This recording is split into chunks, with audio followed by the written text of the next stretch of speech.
My name is David Watkins. I'm the local history manager for Poole Museums.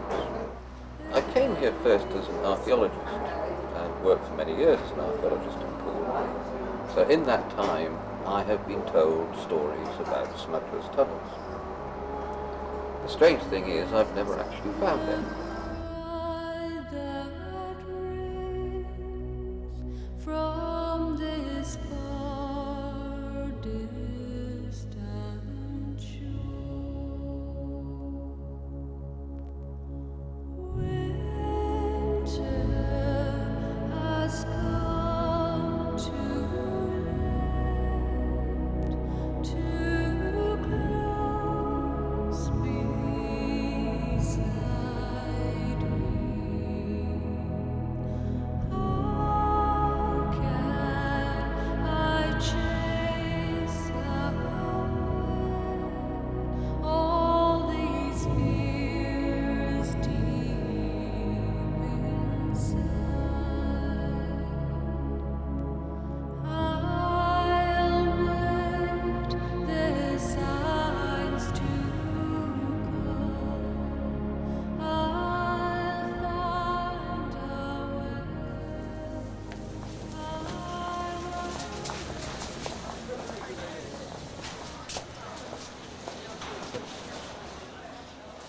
Having been interested in smugglers' tunnels, all the time I've lived here, I had an old house in Market Street, 1722, with a cellar like this one.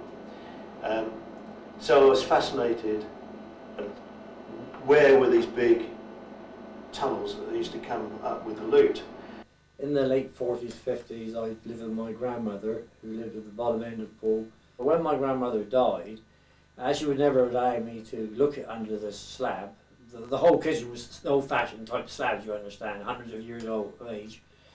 And I used to think that it was all fairy tales, you know, just sort of something that just to amuse me when I was much younger, I suppose. The pubs on the quay, which are a little bit closer, literally they're only 30 yards off the water, and they go back a long, long time. I should imagine they've got tunnels that maybe that the smugglers went through with their rowing boats straight into the pub so that the customs people didn't catch them on the quay. I decided, with the aid of my girlfriend, to lift this slab. I can't recall how we lifted it, but we did. It was a huge slab, and lo and behold, there were steps going down exactly as my grandmother had told me.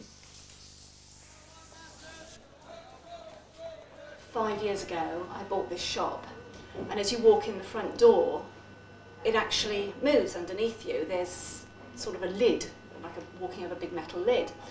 And the chap that originally redid this building from just a sort of empty, no roof skeleton, Neville Deer was alive then, and I asked him what it was, and he said that's a holding pen for when we used to keep the mackerel to feed the sharks. And I thought this was fascinating, and I said, but you can't get in it now, and he said no, because we've built over the top.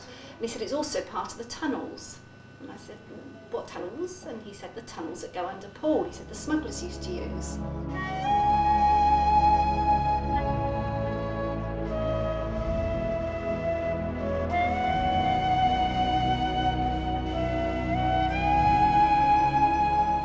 Through previous landlords and landladies, I've heard what the building used to consist of. Evidently there's smuggling tunnels underneath it, which go back to the quay, which is 100 yards down the road. All the old warehouses and other pubs are supposed to have tunnels as well that are all interconnected for the smugglers. I assume they used to go up to the church, which is a normal thing where smugglers used to get to. It's all been filled in. We can't get down there as such, so there's no particular proof in this building apart from the wall I have behind the old glass doors there, which was supposedly one of the smuggling tunnels that used to come up through the pub. I'd heard as a kid about smugglers' tunnels in Poole, and so when you're doing a job alongside the quay, you tend to have a look around to see if there was any evidence of it.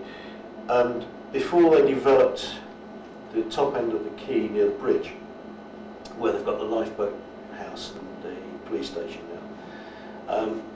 Before that was there used to be a lot of wooden piling, and the underside of the quay used to go back a fair ways into the old bit of quay.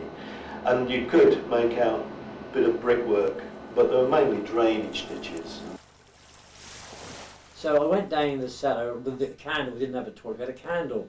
Well, I got so far down and I could hear the scampering and the odd squeal. I thought, well, that's got to be rats down here, which sort of I was a little bit apprehensive at that stage. I have not gone down that. I'm only halfway down the steps now, and the girlfriend's at the top. You know you are when you're court, you've got to be the big chap, and I'm the brave one, you see, going down with the candle.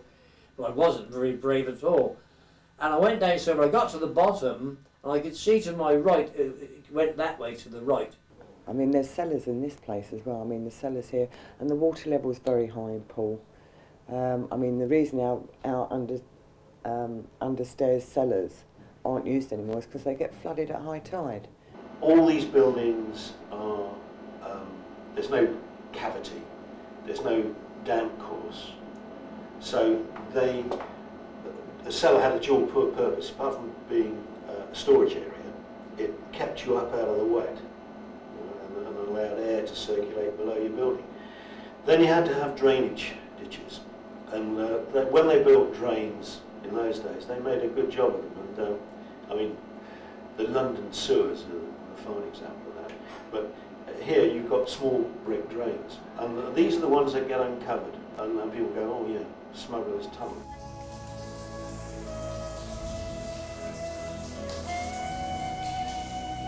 And to dig a tunnel through all these buildings and underneath all these buildings, I mean, maybe they all had cellars and they just interconnected them somehow.